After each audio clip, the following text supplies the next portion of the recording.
الحمد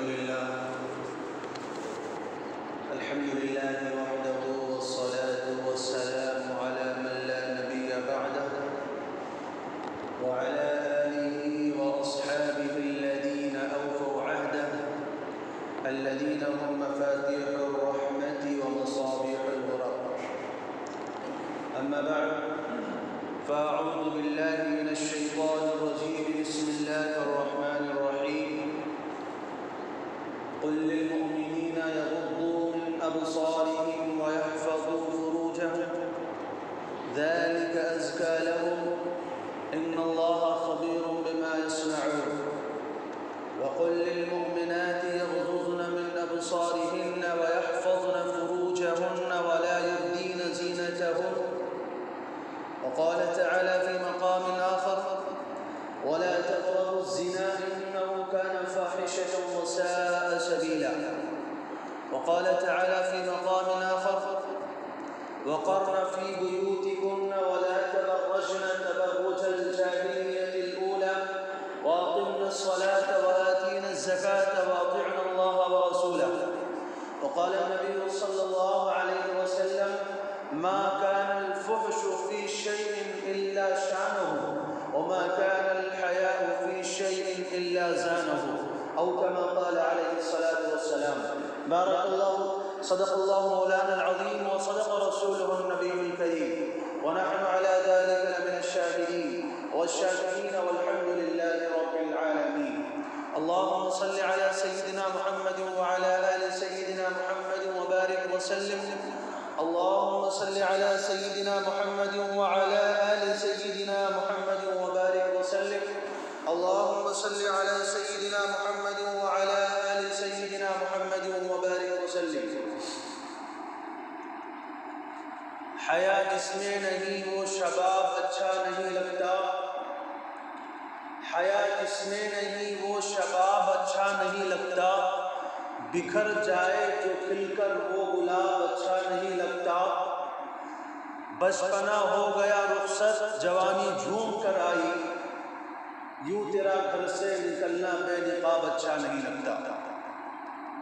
لائق صد احترام بزرگوں، عزیز ساتھوں اور دوستوں، اللہ تبارک و تعالی نے ہم اور آپ کو جس مذہب کا پیروکار بنایا ہے اور جس مذہب کا ہمیں پابند بنایا ہے، وہ مذہب دنیا کے تمام مذاہب میں سب سے زیادہ جامع ترین، کامل ترین، اکمل اور مکمل مذہب ہے۔ اور اسلام صرف ایک مذہب کا نام نہیں ہے، ایک ضابطۂ حیات ہے، کیونکہ اسلام نے زندگی کا کوئی گوشہ ایسا نہیں چھوڑا جہاں پر اسلام نے اپنے ماننے والوں کی مکمل رہنمائی نہ کی ہو، چاہے وہ عبادات سے تعلق رکھتی ہوئی ہو، چاہے وہ معاملات سے متعلق ہو، چاہے وہ معاشرت سے متعلق ہو، کسی بھی پہلو سے اس کا تعلق ہو، زندگی کے کسی بھی مرحلے سے جس بھی چیز کا تعلق ہو، آپ جو بھی سوال پوچھیں گے اللہ تبارک و تعالیٰ نے مذہب اسلام میں ہمارے ہر سوالوں کا جواب رکھا ہے۔ زندگی کا کوئی لمحہ اور کوئی گوشہ ایسا نہیں ہے جس کے بارے میں یہ کہا جائے کہ اس چیز کے بارے میں اسلام کی کوئی رہنمائی موجود نہیں ہے۔ اس لیے میں نے کہا کہ اسلام دنیا کا سب سے زیادہ کامل، مکمل اور اکمل مذہب ہے۔ اللہ تعالیٰ نے اس کو دین فطرت بنایا ہے، اور دین فطرت یوں ہی نہیں بنایا ہے بلکہ اس کے اندر اللہ تعالیٰ نے جو خصوصیات ہمیں عطا فرمائی ہیں وہ اپنی خصوصیات اور کمالات کی بنیاد پر اس مذہب کو دین فطرت کہا گیا ہے۔ بہرحال قرآن کریم کی جو آیات میں نے آپ حضرات کے سامنے تلاوت کی ہے، اللہ تبارک و تعالیٰ نے ان آیات کے اندر انسانوں کے آپس میں زندگی گزارنے کے طور و طریقے ہمیں سمجھائے ہیں کہ ہمیں آپس میں ایک دوسرے کے ساتھ کس انداز میں رہنا ہے، تاکہ ایک صالح اور پاکیزہ معاشرہ وجود میں آ سکے۔ اللہ تعالیٰ نے ہر انسان کی طبیعت میں ایک چیز رکھی ہے جس کو ہم محبت کہتے ہیں۔ محبت وہ جذبہ ہے جو انسان کی خمیر میں پایا جاتا ہے۔ کوئی بھی انسان ایسا نہیں ہے جو اس جذبے سے بالا تر ہو۔ ہر انسان کو کسی نہ کسی سے محبت ضرور ہوتی ہے، اور اس محبت کے مختلف اسباب ہوا کرتے ہیں۔ کبھی یہ محبت نسبی رشتے کی وجہ سے ہوا کرتی ہے، جیسے ہم اپنے ماں سے محبت کرتے ہیں، اپنے باپ سے محبت کرتے ہیں، اپنے بھائیوں سے، اپنے بہنوں سے، اپنے چچاؤں سے، اپنے رشتہ داروں سے محبت رکھتے ہیں۔ تو یہ جو محبت ہے یہ نسب کی بنیاد پر ہے۔ اور کوئی محبت ہوتی تعلیم اور تعلم کے رشتے کی بنیاد پر۔ استاد کو شاگرد سے محبت ہوتی ہے، شاگرد کو اپنے اساتذہ سے محبت ہوتی ہے، تو یہ محبت تعلیم اور تعلم کی بنیاد پر ہوتی ہے۔ اور کوئی محبت ایسی ہوتی ہے جو آپسی معاملات کی بنیاد پر ہوتی ہے کہ بہت سے لوگ آپس میں بہت دنوں تک ایک دوسرے سے تعلق رکھ رہے ہیں، معاملات کر رہے ہیں، ان معاملات کی وجہ سے محبت ہو جاتی ہے۔ اور کبھی یہ محبت جو ہوتی ہے وہ رشتہ داری کی وجہ سے ہوتی ہے، رشتے کے ازدواج میں منسلک ہونے کی وجہ سے ہوتی ہے۔ تو میاں اور بیوی کی جو محبت ہوتی ہے، ایسی سسرالی رشتوں سے جو محبت ہوتی ہے، یہ محبت رشتے کے ازدواج کی وجہ سے ہوتی ہے۔ تو میں نے آپ حضرات کے سامنے عرض کیا کہ محبت کے مختلف اسباب ہوا کرتے ہیں، لیکن یہی پاکیزہ جذبہ کبھی پروان چڑھتے ہوئے، حدود کو پار کرتے ہوئے، شہوانیت اور نفسانیت کا لبادہ اوڑھ کر کے تمام انسانوں کی اور نسلوں کے لیے تباہی بربادی کا ذریعہ بن جائے گا۔ لیکن یہ محبت کے جتنے بھی اسباب ہیں اور محبت کے جتنے بھی طور و طریقے ہیں، ان میں جو سب سے اعلیٰ ترین محبت ہے اور سب سے اکمل ترین جو محبت ہے وہ محبت ہے جو اسلامی رشتے کی بنیاد پر ہوتی ہے۔ کہ مسلمانوں کو اللہ تعالیٰ نے ایک لڑی میں پرویا ہے۔ قرآن کہتا ہے انما المؤمنون اخوة فاصلحوا بینہم، کہ مسلمان آپس میں بھائی ہیں۔ تو ہماری جو آپ سے محبت ہے، آپ کی جو ہم سے محبت ہے، یہ محبت جو ہے وہ اسلامی رشتے کی بنیاد پر ہے۔ اور اس کی تعریف اللہ کے رسول صلی اللہ علیہ وسلم نے حدیث میں فرمائی ہے۔ فرماتے ہیں سبعۃ یظلھم اللہ یوم لا ظل الا ظلہ، منہم رجلان تحابا فی اللہ اجتمعا علیہ وتفرقا علیہ۔ آپ نے میدان محشر سے متعلق سنا ہے کہ میدان محشر میں سورج بالکل انسانوں کے سروں کے اوپر آ جائے گا، اور اس کی وجہ سے انسانوں کی کھوپڑیاں پک رہی ہوں گی، دیگچی کی طرح ابل رہی ہوں گی۔ لیکن اس وقت میں، اس پریشان کن ماحول میں، اللہ تعالیٰ کچھ لوگوں کو سایہ عطا فرمائیں گے۔ اس سورج کی تپش سے اور تیزی سے حفاظت کے لیے اللہ تعالیٰ کچھ انسانوں کو اپنا خصوصی سایہ مرحمت فرمائیں گے۔ تو رسول اللہ صلی اللہ علیہ وسلم فرماتے ہیں کہ وہ 7 لوگ ہیں، 7 طرح کے لوگ ہیں، 7 بھی لوگ نہیں، 7 طرح کے لوگ ہیں۔ جس بھی انسان کے اندر ان میں سے کوئی ایک صفت پائی جائے گی، اللہ تعالیٰ اس کو اپنے عرش کا سایہ عطا فرمائیں گے۔ تو ان 7 طرح کے لوگوں میں سے 2 لوگ وہ ہوتے ہیں رجلان تحابا فی اللہ، کہ جو دو انسان آپس میں اللہ کے لیے محبت رکھتے ہو۔ جتنے بھی مسلمانوں کی آپس میں محبت ہوتی ہے اسلامی رشتے کی بنیاد پر ہوتی ہے، اور یہ محبت اللہ کے لیے ہوتی ہے۔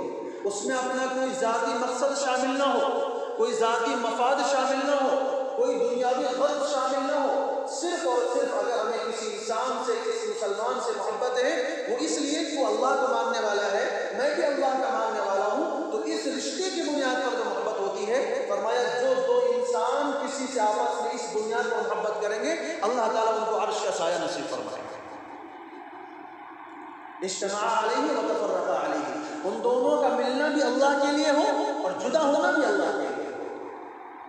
ذاتی دشمنی کی بنیاد پر، ذاتی حسد کی بنیاد پر، ذاتی معاملات کی بنیاد پر نہ ہو، ملنا بھی اللہ کے لیے ہو، بچھڑنا بھی اللہ کے لیے ہو۔ تو فرمایا ایسے 2 انسانوں کو اللہ تعالیٰ اپنے عرش کے سائے میں لگاتا فرماتا ہے۔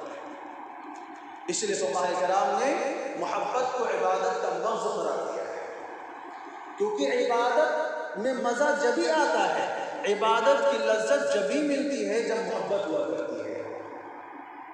آپ نے دنیا میں دیکھا ہوگا جو جھوٹی محبتیں ہوتی ہیں، ناجائز محبتیں ہوتی ہیں، عارضی اور فانی محبتیں ہوتی ہیں، اس میں دو محبت کرنے والے ایک دوسرے کے لیے کیسے بن سمر کر کے آتے ہیں، ویسا ہی لباس پہنتے جیسے پسند ہوتا ہے، ویسے ہی شکل بناتے ہیں، ویسے ہی بال کی ڈیزائن بنواتے ہیں جیسا محبوب کو پسند ہوتا ہے۔ اس کی جدائی، اس کی ناراضگی، اس کا غصہ اور اس کا جدا ہونا انسان کے لیے شاق گزرتا ہے۔ رسول اللہ صلی اللہ علیہ وسلم نے ہمیں حقیقی محبت کا پتہ دیتے ہوئے ارشاد فرمایا ثلاث من کن فیہ وجد حلاوت الایمان، اگر تمہیں ایمان کا مزہ لینا ہے، اگر تمہیں نمازوں کا لطف حاصل کرنا ہے، عبادتوں کا مزہ لینا ہے، تو جس بندے کے اندر تین باتیں پائی جاتی ہیں اس انسان کو ایمان کا مزہ مل جائے گا۔ فرمایا ان یکون اللہ ورسولہ احب الیہ مما سواہ، سب سے پہلا انسان جس کو ایمان کی لذت، ایمان کی چاشنی، ایمان کا مزہ مل جاتا ہے، ان میں سب سے پہلا انسان وہ ہے جس کی نظر میں اللہ اس کے رسول سے زیادہ کوئی محبوب نہ ہو۔ اپنی جان سے زیادہ، اپنی اولاد سے زیادہ، اپنی بیوی بچوں سے زیادہ، اپنے گھر والوں سے زیادہ، ماں باپ سے زیادہ، دوستوں سے زیادہ، اپنے مال اور متاع سے زیادہ، تمام چیزوں سے زیادہ جس کی نظر میں اللہ اس کے رسول محبوب ہو جاتے ہیں اس کو ایمان کی لذت مل جاتی ہے۔ اب اس محبت کا اظہار کہاں ہوتا ہے؟ اس کا مظاہرہ اس وقت ہوتا ہے جب معاملہ آتا ہے دونوں طرف کا، ایک طرف ہوتی ہے اللہ اس کے رسول کی بات، دوسری طرف ہوتی ہے رشتہ داروں کی بات، دوستوں کی بات، بیوی کی بات، بچوں کی بات، ماں باپ کی بات۔ اس محبت کا مظاہرہ تب ہوتا ہے کہ آپ کس طرف جاتے ہیں، اللہ کی، اس کے رسول کی بات کو اپناتے ہیں یا دنیاوی محبتوں کی باتوں کو اپناتے ہیں، وہاں پر اس کا مظاہرہ ہوتا ہے۔ جو بندہ تمام محبتوں کو قربان کر کے اور اس بنیاد پر کہ میرے اللہ کی مرضی ہے، یہ میرے نبی کی مرضی ہے، یہ میرے رسول کی چاہت ہے، لہذا مجھے یہی کام کرنا ہے، دنیا کچھ بھی کہے، خوش ہو ناراض ہو، اس کا کیا کہنا ہو، ہمیں اس کی کوئی پرواہ نہیں ہے، میرے رسول کی چاہت ہے، اس لیے میں کام کرتا ہوں۔ تو یہ ہے ان یکون اللہ ورسولہ احب الیہ مما سواہما، کہ جس کی نظر میں اللہ، اس کے رسول تمام چیزوں سے زیادہ محبوب بن جائے۔ اور دوسری بات فرمائی وَأَن يُحِبَّ الْمَرْءَ لَا يُحِبُّهُ إِلَّا لِلَّهِ، کہ انسان کسی انسان سے محبت کرے صرف اللہ کے لیے، ذاتی غرض نہ ہو، کوئی شہوانی جذبہ نہ ہو، کوئی دنیاوی مفاد نہ ہو، کوئی دنیاوی غرض نہ ہو، صرف اور صرف اللہ کے لیے کسی سے محبت کرے، اس کو بھی ایمان کا مزہ مل جایا جاتا ہے۔ اور تیسری بات کیا فرمائی وَأَن يَكْرَهَ أَن يَعُودَ إِلَى الْكُفْرِ كَمَا يَكْرَهُ أَن يُقْذَفَ فِي النَّارِ، اور انسان کفریہ چیزوں کی طرف، شرکیہ باتوں کی طرف لوٹنا ایسے ہی ناپسند سمجھے جیسا کہ آگ میں ڈالا جانا اپنے لیے ناپسند کرتا ہے۔ انسان کو جتنا آگ میں ڈالا جانا ناپسند ہے، ایسے ہی کوئی اللہ، اس کے رسول کے خلاف عمل اختیار کرنا، کوئی کفریہ کام کرنا اس کو ناپسند ہو، تو فرمایا جس بندے کے اندر یہ تین باتیں پیدا ہو جائیں اس بندے کو ایمان کا مزہ مل جائے گا، ایمان کی لذت اور ایمان کی چاشنی اس کو نصیب ہو جائے گا۔ لیکن ہمیشہ سے آپ جانتے ہیں یہود و نصارہ اور مشرکین ہمیشہ اسلام اور اس کے ماننے والوں کے خلاف پروپیگنڈے کرتے ہیں، اس کی چاہنے والوں کو ستانا اور ان کو پریشان کرنا، ان کو مٹانا ان کا مقصد عائد ہوا کرتا ہے۔ اللہ تعالیٰ نے قرآن میں ہمیں صاف طور پر بتا دیا ہے وَلَن تَرْضَىٰ عَنْكَ الْيَهُودُ وَلَا النَّصَارَىٰ حَتَّىٰ تَتَّبِعَ مِلَّتَهُمْ، کہ یہود اور نصارہ تم سے اس وقت تک کچھ نہیں ہو سکتے جب تک تم ان کے مذہب کو نہ اپناؤ۔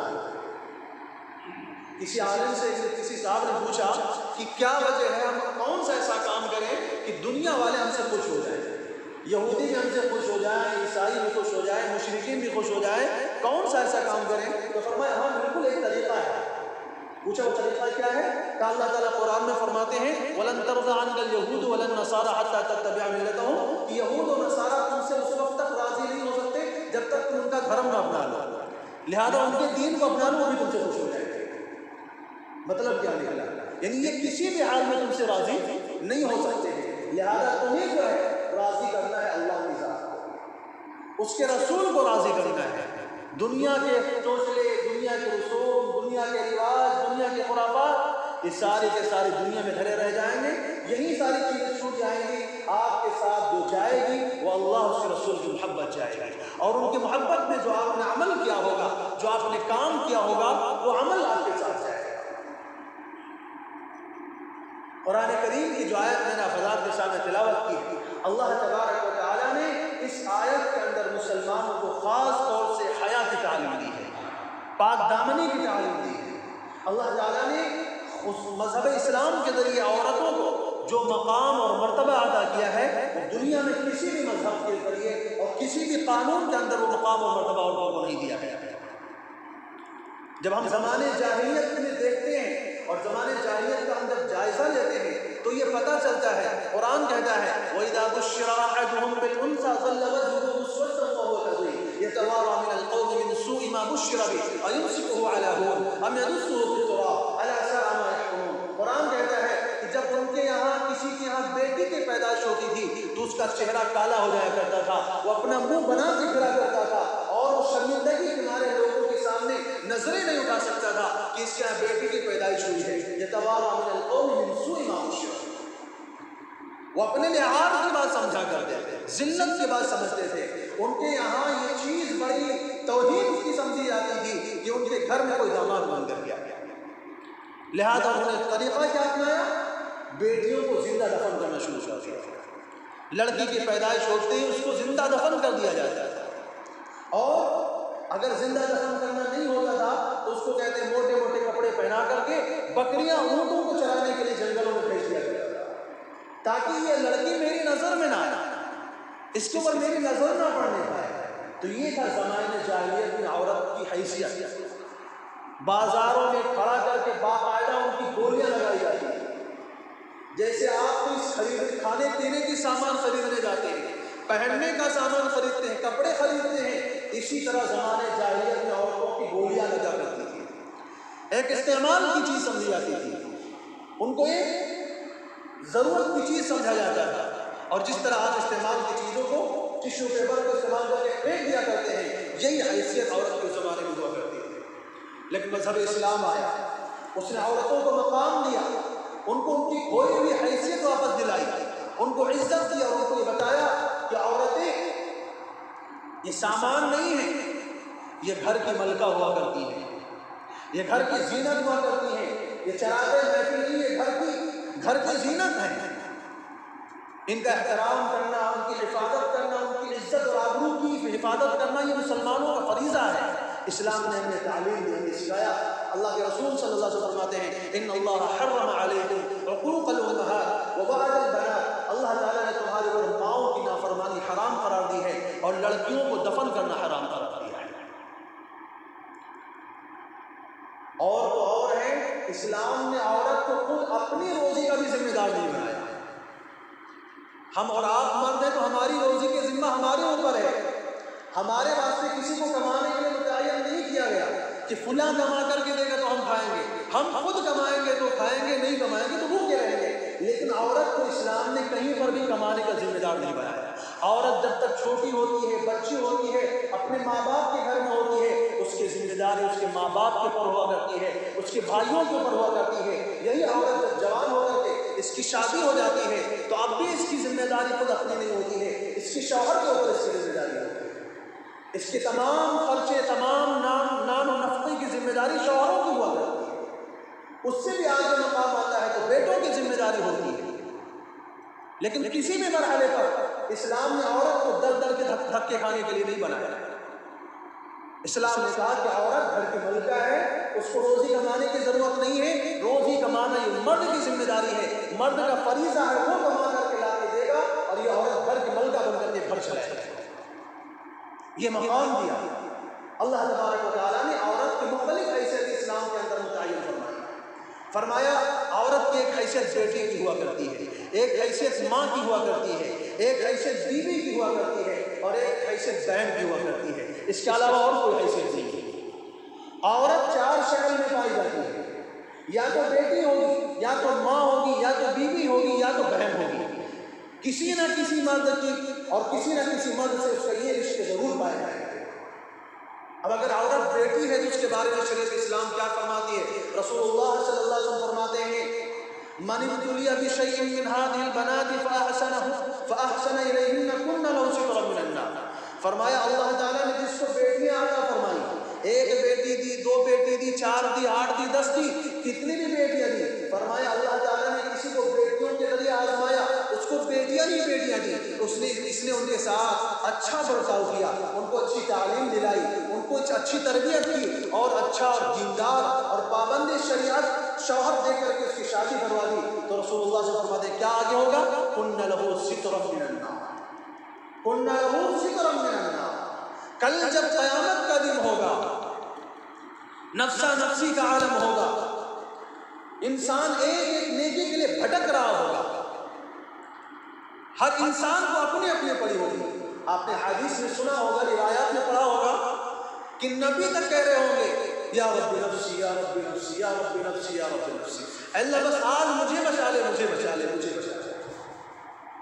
ایسے وقت میں، ایسے خطرناک ماحول کے اندر جب انسان کی تباہی کا وقت ہوگا، جب انسان اپنی بربادی کو اپنی آنکھوں کے سامنے دیکھ رہا ہوگا، جہنم سامنے کھڑی ہوگی، سورج سروں پر موجود ہوگا، اللہ کا غصہ اور اللہ کا جلال سامنے ہوگا، لوگوں کی نگاہیں اڑ نہیں رہی ہوں گی۔ قرآن کہتا ہے لوگوں مہطعین مقنعی رؤوسہم لا یرتد الیہم طرفہم وافئدتہم ہوا، لوگ اپنے سروں کو جھکائے ہوں گے تو سر اٹھانے کی ہمت نہیں ہو رہی ہوگی، یہاں تک کہ پلکیں جھپکانا بھی بھول جائیں گے۔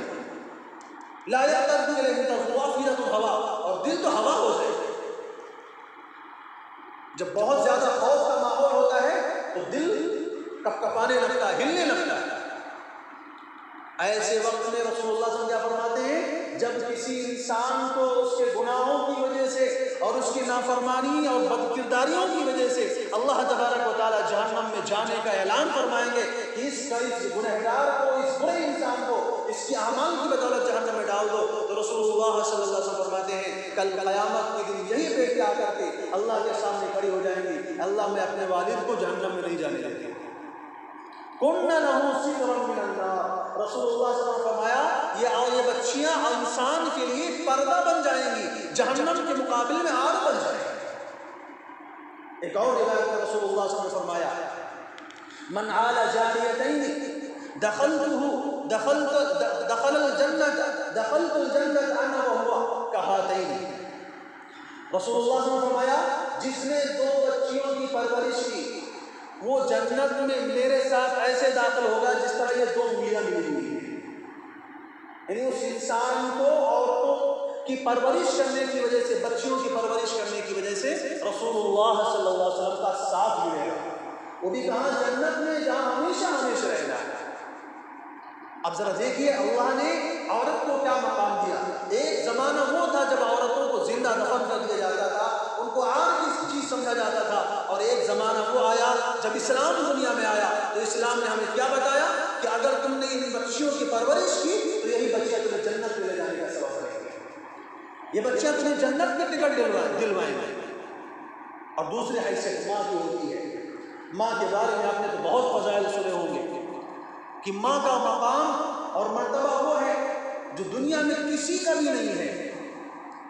اللہ کے بعد، اس کے رسول کے بعد والدین کا مقام جو ہے ان میں سے خاص طور سے ماں کا جو مقام ہے وہ والد کا بھی نہیں ہے۔ ایک روایت میں آتا ہے کہ ایک صحابی آ کر کے رسول اللہ صلی اللہ علیہ وسلم پوچھتے ہیں میرے حسن سلوک کا سب سے زیادہ حقدار کون ہے؟ فرماتے ہیں تمہاری ماں۔ پھر دوسری مرتبہ پوچھے تو پھر فرمایا تمہاری ماں، تیسری مرتبہ میں فرمایا تمہاری ماں، چوتھی مرتبہ میں فرمایا تمہارے والد۔ کیونکہ عورت جو دکھ اور جو تکلیف برداشت کرتی ہے، جن جن مراحل سے گزرتی ہے، وہ مراحل کو مرد سوچ بھی نہیں سکتا، اس کے تصور میں بھی نہیں آ سکتا کہ ایک بچے کی پیدائش کو لے کر کے، حمل سے لے کر کے پیدائش تک، پھر اس کی پرورش تک عورت کو کتنی تکلیفات کا سامنا کرنا پڑتا ہے یہ وہی جان سکتی ہے۔ اسی لیے رسول اللہ صلی اللہ علیہ وسلم نے 3 مرحلوں میں فرمایا تمہارے حسن سلوک کی سب سے زیادہ مستحق تمہاری ماں ہے، چوتھے نمبر پر باپ کو رکھا ہے، اور یہ بھی فرمایا الجنت تحت اقدام الامہات، جنت تمہارے ماؤں کے قدموں کے نیچے، کیا مقام دیا ہے اسلام نے عورت کو؟ ایک وہ تھا جب عورت کو پیروں کی جوتیاں سمجھا جاتا تھا، اس کو پیروں تلے روندنا اپنے شان کی بات سمجھ جاتی تھی۔ زمانے جاہلیت میں ایک نکاح ایسا بھی ہوا کرتا تھا کہ انسان اپنے باپ کی بیوی کے اوپر کپڑا ڈال دیا کرتا تھا تو اس کی بیوی ہو جائے گا۔ اپنے باپ کی بیوی، سگے باپ کی بیوی، باپ کا انتقال ہو گیا، اس نے اپنا اٹھا کر کے رومال اس کی عورت کے اوپر ڈال دیا، یہ بیوی کا میری ہو گئی۔ تو ایک وہ وقت تھا کہ عورت کو پیروں کی جوتیاں سمجھا جاتا تھا، اپنی ضرورت اور استعمال کی چیز سمجھا جاتا تھا۔ ایک وہ وقت آیا کہ اللہ نے، اسلام نے ہمیں حکم دیا کہ ماؤں کے قدموں کے بوسے لیا کرو، ان قدموں کے نیچے تمہاری جنت ہے۔ اور عورت کی تیسری حیثیت جو ہے بیوی کی ہوا کرتی ہے۔ اگر عورت بیوی ہے تو اس کے بارے میں قرآن کی کیا تعلیمات ہیں؟ وَعَاشِرُوهُنَّ فِي الْمَعْرُوفِ وَعَاشِرُوهُنَّ بِالْمَعْرُوفِ، عورتوں کے ساتھ اچھے انداز میں زندگی گزارو، اچھی معاشرت اپناؤ، ان کے تمام حقوق کی ادائیگی کرو، ان کے دکھ درد کے، ان کی تکلیفوں کا خیال رکھو، ان کی ضروریات کا خیال رکھو۔ فَإِنْ كَرِهْتُمُوهُنَّ فَعَسَىٰ أَن تَكْرَهُوا شَيْئًا وَيَجْعَلَ اللَّهُ فِيهِ خَيْرًا كَثِيرًا۔ ہو سکتا ہے کسی بات کی وجہ سے تمہیں ناپسند ہو، اپنی شکل و صورت کی وجہ سے یا اپنے اخلاق اور کردار کی وجہ سے عورت تمہیں ناپسند ہو، تو اللہ تعالیٰ فرماتے ہیں اس کے اندر بہت سی بھلائی بھی اللہ نے رکھی۔ فرمایا آقا صلی اللہ علیہ وسلم نے خیرکم لأہلی وانا خیرکم لأہلی، تم میں سب سے بہتر وہ ہے جو اپنے گھر والوں کے ساتھ اچھا معاملہ کرے۔ باہر دوستوں کے ساتھ اور ملنے والوں کے ساتھ ہنس کھیل کر کے ملنا اور پیار محبت سے پیش آنا تو بڑا آسان کام ہے۔ جو گھر کی 24 گھنٹے کی زندگی ہوتی ہے وہاں پر پیار محبت کے گل کھلاؤ تو کمال کی بات ہے۔ تو رسول اللہ صلی اللہ علیہ وسلم نے کیا فرمایا؟ خیرکم لأہلہ وانا خیرکم لأہلی، تم میں سب سے بہتر انسان وہ ہے جو اپنے گھر والوں کے ساتھ اچھا سلوک کرتا ہو، اور میں اپنی بیویوں کے ساتھ سب سے اچھا سلوک کرتا ہوں۔ رسول اللہ صلی اللہ علیہ وسلم نے 11 بیویوں سے شادی کی اور ان سے زندگی گزار کر دکھایا کہ بیویوں کے ساتھ کیسی زندگی گزاری جاتی ہے۔ عائشہ رضی اللہ تعالیٰ عنہ کے بارے میں آپ نے سنا ہوگا، حضرت عائشہ پانی پی رہی ہوتی تھی برتن سے، رسول اللہ صلی اللہ علیہ وسلم فرماتے تھے عائشہ تھوڑا سا پانی بچا دیا، پھر وہ پیالہ لیتے تھے، پوچھتے تھے عائشہ تم نے کہاں سے منہ لگا کے پانی پیا ہے؟ جہاں سے تم نے منہ لگا کے پانی پیا وہیں سے میں تمہارے جھوٹے پر پانی پینا چاہتا ہوں۔ بہت مرتبہ ایسا ہوتا ہے، عائشہ فرماتی میں گوشت کھا کر کے پھینک دیا کرتی تھی، ہڈی رسول اللہ صلی اللہ علیہ وسلم اس کو چوسنے لگ جاتے تھے۔ میں کہتی تھا اللہ کے رسول اس میں تو گوشت ہے نہیں، اس میں ہڈی ہے۔ ہاں معلوم ہے مجھے اس میں ہڈی ہے، لیکن تمہارا یہ جھوٹا ہے، تمہارے اس میں لعاب لگا ہوا ہے، اس لیے میں اس کو چوس رہا ہوں۔ تو رسول اللہ صلی اللہ علیہ وسلم نے اپنے زندگی سے، اپنے طرز سے دکھایا ہے کہ بیوی کے ساتھ کیسا سلوک کرنا چاہیے۔ فرمایا ان اکمل المؤمنین ایمانا احسنهم خلقا والطفهم لأهله، مسلمانوں میں سب سے زیادہ مکمل ایمان اس شخص کا ہوتا ہے جس کے اخلاق سب سے اچھے ہوں اور جو اپنے گھر والی کے ساتھ اچھا معاملہ کرنے والا۔ تو یہ 3 حیثیت اللہ تعالیٰ نے اسلام نے جو ہے عورت کو عطا فرمائی ہے۔ اور چوتھی حیثیت بہن کی ہے۔ بہن کے ساتھ آپ جانتے ہیں رسول اللہ صلی اللہ علیہ وسلم کے پاس آپ کی دودھ شریف بہن حضرت شیمہ رضی اللہ تعالیٰ عنہ آتی ہیں تو رسول اللہ سے اٹھ کر کھڑے ہو جاتے ہیں اور اپنی چادر ان کے بیٹھنے کے لیے بچھا دیتے ہیں، ان کا استقبال کرتے ہیں اور کہتے ہیں کہ تم نے بتایا کیوں نہیں تھا، میں تمہارے استقبال کے لیے باہر آ کر کے تم سے ملتا۔ تو بہرحال عورت کی جو بھی حیثیت ہو، عورت کا جو بھی مقام ہو، اسلام نے بڑا ہی خوبصورت نام اس کو دیا ہے اور یہ بتایا ہے کہ عورت بڑی ہی قیمتی چیز ہے اور یہ بڑی ہی سنہری چیز ہے، یہ ضائع کرنے کی چیز نہیں ہے، یہ دھتکارنے کی چیز نہیں ہے، یہ ایسی سڑکوں پر بازاروں پر بے پردہ ننگے ہو کر پھرانے کی چیز نہیں ہے۔ اللہ تعالیٰ نے اس کو بڑا قیمتی بنایا ہے۔ لیکن آزادی نسواں کے نام پر مذہب کے ٹھیکیداروں نے اسلام کے خلاف پروپیگنڈا کر کے لوگوں کے ذہنوں میں یہ باتیں ڈالی کہ نعوذ باللہ اسلام نے جو ہے عورت کو گھر کا باندھی اور گھر کا قیدی بنایا ہے۔ اسلام نے عورت کو چہار بیماری میں قید کر کے اس کے اوپر بہت بڑا ظلم کیا ہے۔ مقصد کیا تھا؟ مقصد یہ تھا کہ عورت کی ذمہ داری بھی اٹھانا نہیں چاہتے تھے اور اس کی جسم سے، اس کے نازک بدن سے ان کی ہوس بھری نگاہیں کھیلنا بھی چاہتی تھی۔ اس لیے آزادی نسواں کے نام پر، آزادی کے نام پر اس عورت کو گھر سے باہر لا کر سڑکوں پر ڈالا گیا اور سڑکوں پر ڈال کر کے اب کیا کیا گیا؟ اب وہی عورت کے سارے مسائل حل ہو گئے۔ اب وہ عورت ایئر ہوسٹس وہ ویٹر کا کام کرتی ہے، وہ کسی غیر محرم کی پرائیویٹ سیکریٹری بنتی ہے، وہ مختلف جو ہے ہوٹلوں میں اور بینکوں میں اور مختلف کمپنیوں میں ملازمت کرتی ہے، وہ غیر محرموں کی شان بشانہ کھڑی ہوتی ہے اور وہ تمام وہ کام انجام دیتی ہے جو گھر میں اس کو انجام دینے کی ضرورت نہیں ہوا کرتی ہے۔ اور عجیب بات ہے، سوچنے کی بات یہ ہے کہ جب عورت اپنے والد کو، اپنے بھائی کو، اپنے شوہر کو کھانا بنا کر کے دیتی تھی وہ ظلم کہا جاتا تھا، لیکن وہی عورت غیر محرموں کو، ہزاروں لوگوں کو جب ہوٹلوں میں مسکرا کر اس کا استقبال کرے اور ہوائی جہازوں میں مسکرا کر اس کا استقبال کرتی ہے اور شاپنگ مالوں میں مسکرا کر اس کا استقبال کرتی ہے تو اس کے لیے عزت کی چیز سمجھا جاتا ہے۔ نتیجہ کیا ہوا؟ پوری دنیا کے اندر بے حیائی پھیل گئی، پوری دنیا کے اندر قتل، غارت گری، ریپ، عصمت دری، چھیڑ چھاڑ کے واقعات ایسے وجود میں آئے کہ انسان اس کا تصور بھی کرے تو انسان کا دماغ مل جائے۔ یہ ساری چیزیں بتانے کی نہیں ہیں، سمجھانے کی نہیں ہیں، ہر انسان اس بات کو سمجھتا ہے کہ آج عورت کا کیا مقام ہے، آج عورت کا وہی مقام ہے جو زمانے جاہلیت ہوا کرتا تھا۔ آج بھی عورتوں کی بولی الگ نہیں ہے، پہلے دوسرا انداز ہوا کرتا، تھوڑا ماڈرن انداز ہے، لیکن بات وہی ہے جیسے پہلے زمانے میں عورت کو استعمال کی چیز سمجھا جاتا تھا، اس زمانے میں بھی آزادی نسواں کے نام پر عورت کو ایسی سڑکوں پر لا کر کھڑا کیا ہے۔ حالانکہ اسلام نے مردوں اور عورتوں میں کوئی فرق نہیں رکھا ہے۔ قرآن میں اللہ تعالیٰ فرماتے ہیں کچھ ذمہ داریاں ہیں، کچھ فطری تقاضے ہیں جن کی وجہ سے عورتوں کے اوپر مردوں کو جو ہے فوقیت دی گئی ہے، ورنہ جب عبادات کی بات آتی ہے، جب حقوق کی بات آتی ہے تو مردوں اور عورتوں میں کوئی فرق نہیں ہے۔ قرآن کہتا ہے فَاسْتَجَابَ لَهُمْ رَبُّهُمْ أَنِّي لَا أُضِيعُ عَمَلَ عَامِلٍ مِّنكُم مِّن ذَكَرٍ أَوْ أُنثَىٰ، تمہارے رب نے یہ وعدہ کیا ہے کہ تم میں سے مرد ہو یا عورت جو بھی عمل کرے گا اس کے عمل میں کوئی بھی کمی نہیں کی جائے گی۔ مَنْ عَمِلَ صَالِحًا مِّنكُم مِّن ذَكَرٍ أَوْ أُنثَىٰ وَهُوَ مُؤْمِنٌ فَلَنُحْيِيَنَّهُ حَيَاةً طَيِّبَةً، جو بھی مرد اچھے عمل کرے گا یا عورت اچھے عمل کرے گی، دونوں کو اللہ تعالیٰ جو ہے پاکیزہ زندگی عطا فرمائے گا۔ قرآن کریم میں باقاعدہ ایک بڑی لمبی آیت اللہ تعالیٰ نے اتاری ہے جس کے اندر باقاعدہ عورتوں کو مردوں کی شانہ بشانہ دکھایا ہے۔ ان المسلمین والمسلمات والمؤمنین والمؤمنات والقانتین والقانتات والصابرین والصابرات والخاشعین والخاشعات والمتصدقین والمتصدقات، ایک لمبی تفصیل ہے۔ اس کے بعد کیا فرماتے ہیں؟ اعد اللہ لهم مغفرۃ واجرا عظیما۔ لمبے تفصیل شمار کرنے کے بعد اللہ تعالیٰ فرماتے ہیں اللہ نے ان مردوں کے لیے بھی بڑے اجر کا وعدہ کیا ہے، عورتوں کے لیے بھی بڑے اجر کا وعدہ کیا ہے۔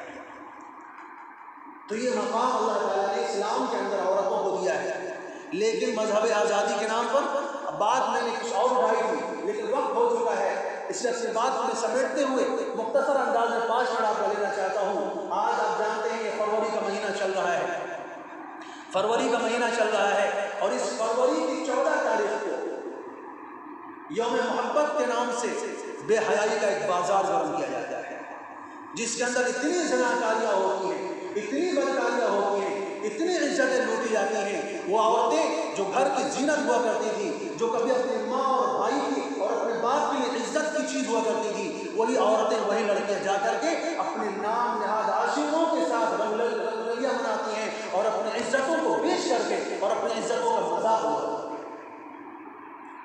یہ جو تیوہار آیا اور یہ جو ایک طرح سے عید کے طور پر اس کو منایا جاتا ہے، یہ در حقیقت جو ہے یہود اور نصارہ کی دین ہے۔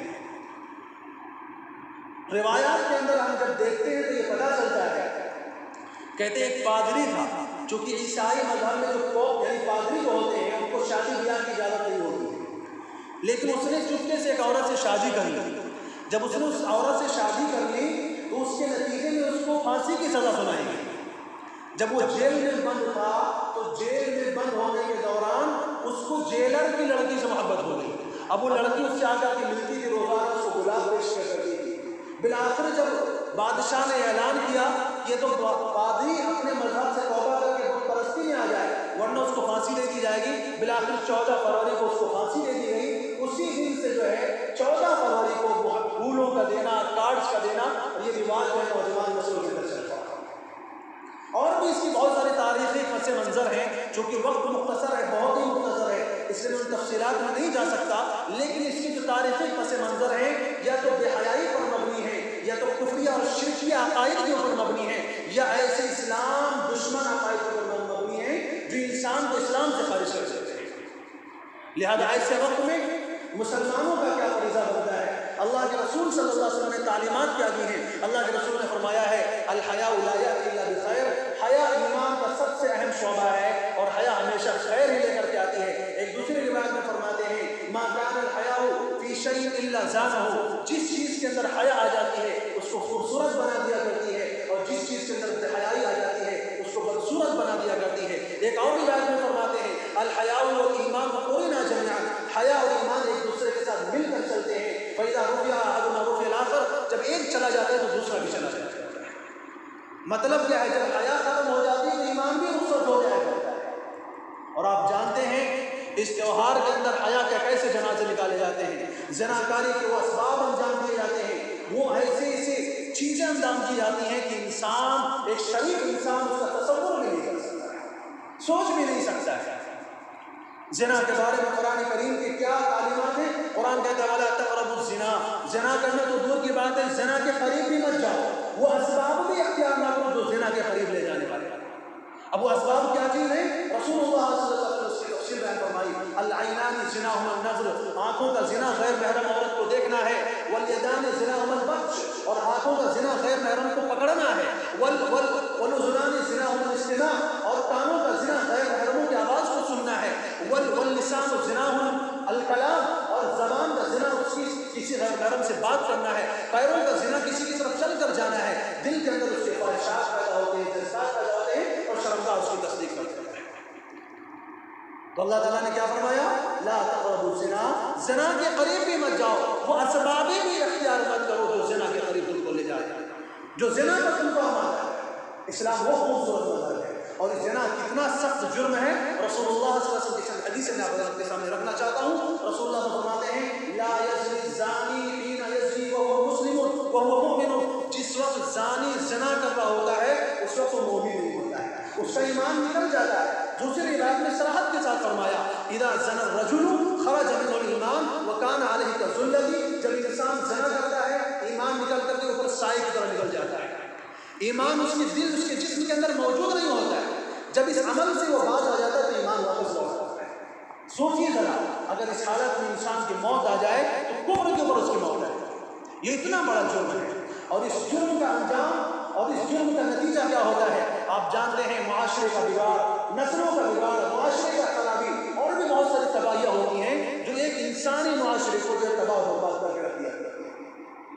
اس لیے میرے دوستو، اسلام کی جو تعلیمات ہیں انہیں اپنانے کی ضرورت ہے، اپنی نسلوں کو، اپنی اولاد کو، اپنے بچوں کو یہ سکھانے کی ضرورت ہے کہ ہماری جو کامیابی ہے وہ اللہ اس کے رسول کے طریقے کو اپنانے میں ہے، غیروں کے یہود و نصارہ کے طور طریقے میں صرف اور صرف بربادی بربادی ہے۔ اللہ تعالیٰ نے قرآن میں فرمایا ہے لا ترکنوا الی الذین ظلموا فتمسکهم النار، ان ظالموں کی طرف تم مائل مت ہونا ورنہ تم جہنم میں جاؤ گے۔ اور مائل ہونے کی تفسیر علماء نے فرمائی ہے ان سے محبت کرنا، ان کے تہواروں میں شریک ہونا، ان کی جیسی شکلیں بنانا، اور ان کے تہواروں کی تعریف کرنا، اور ان کی اس کے تہواروں میں کسی بھی طرح سے شامل ہونا، یہ کیا ہے؟ ان کی طرف مائل ہونا ہے، اور اس کا انجام کیا ہے؟ اللہ تعالیٰ فرماتے ہیں فتمسکهم النار، تمہیں جہنم میں جانا پڑے گا۔